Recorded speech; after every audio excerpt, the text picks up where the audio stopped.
Lagay ng ekonomiya, kalakalan, negosyo at iba pa. Atin ang alamin dito sa Ang Pilipinas Ngayon. Magandang araw, narito na po ang Balitang Business.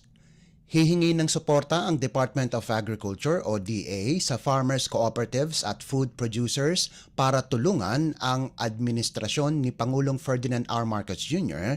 na makapag-supply ng murang presyong pagkain. Ayon kay Agriculture Secretary Francisco Chu Laurel Jr., tinawag ito na Kadiwa sa Bayanihan, isang inisyatiba na nagmula sa 29 na piso at Rice for All program ng pamahalaan. Nilalayon nitong magbigay ng mas mababang presyo ng mga pangunahing bilihin at agricultural products sa pamamagitan ng direktang pagbebenta sa Kadiwa Centers sa buong bansa.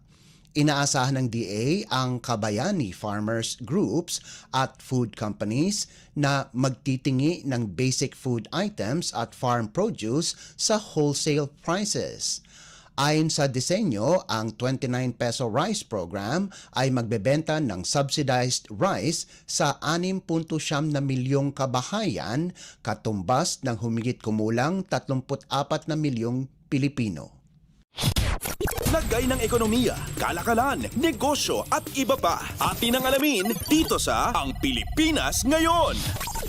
Ipinag-utos na ng Department of Human Settlements and Urban Development o DHSUD sa Key Shelter Agencies o KSAs na magpatupad ng moratorium sa monthly payments ng kanilang benepisyaryo na naapektuhan ng Bagyong Karina. Sa kanyang memorandum, inatasan ni DHSUD Secretary Jose Rizalino Acuzar ang Home Development Mutual Fund o Pag-ibig Fund, National Housing Authority o NHA, Social Housing Finance Corporation at ang National Home Mortgage Finance Corporation na bigyan ng isang buwang moratorium sa bayarin ang mga benepisyaryo. Ang hakbang ng DHSUD ay alinsunod sa direktiba ni Pangulong Ferdinand R. Marcos Jr. na bigyan ng kinakailangang tulong ang mga pamilya. Bukod sa moratorium, inihahanda na rin ng Social Housing Finance Corporation ang 9,132 relief packs para ipamahagi sa mga apektadong pamilya sa kanilang project sites. Una nang inanunsyo ng Pag-ibig Fund ang paglalaan ng 3 bilyong pisong calamity loans para sa mga miyembro nito. Gayon din ang pag-deploy ng Pag-ibig on Wheels mobile offices sa affected areas para maghatid ng frontline services sa mga tao. Lagay ng ekonomiya, kalakalan, negosyo at iba pa. Atin ang alamin dito sa Ang Pilipinas Ngayon.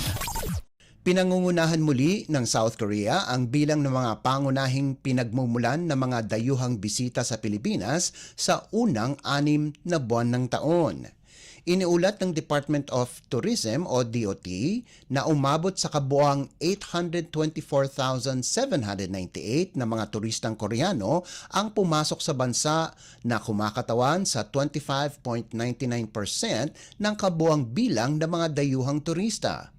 Malugod itong tinanggap ng Embahada ng Pilipinas sa Seoul na nagpapakita ng matibay na ugnayan at lumalaking interes ng paglalakbay sa pagitan ng dalawang bansa.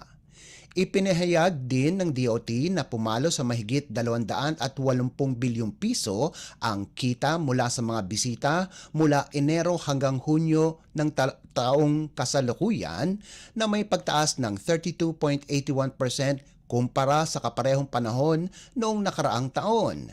Ang pagtaas ng kita sa turismo ay bunga ng mga pagsisikap ng pamahalaan na buhayin ang sektor na nagbibigay diin sa kahalagahan ng turismo sa paglago ng ekonomiya at paglikha ng trabaho. Umaasa naman si Tourism Secretary Cristina Garcia Frasco na tataas pa ang mga bilang na ito, gayon din lalong-lalo na ang trabaho ng mga Pilipino sa tourism-related industries. Inihayag din ito ang mga proyektong nakalinya para sa pagpapabuti ng connectivity at magbibigay ginhawa sa mga turistang bumibisita sa bansa.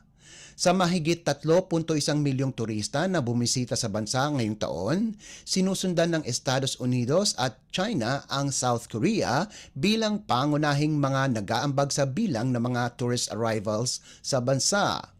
Inaasahan naman na sa second half ng 2024 na nakatakdang magpapatuloy ang tagumpay ng tourism industry sa bansa na ayon sa mga pagtataya ay makakamit ng mga record-breaking economic contributions at mga oportunidad sa trabaho sa sektor ng turismo. Lagay ng ekonomiya, kalakalan, negosyo at iba pa. Atin ang alamin dito sa Ang Pilipinas Ngayon.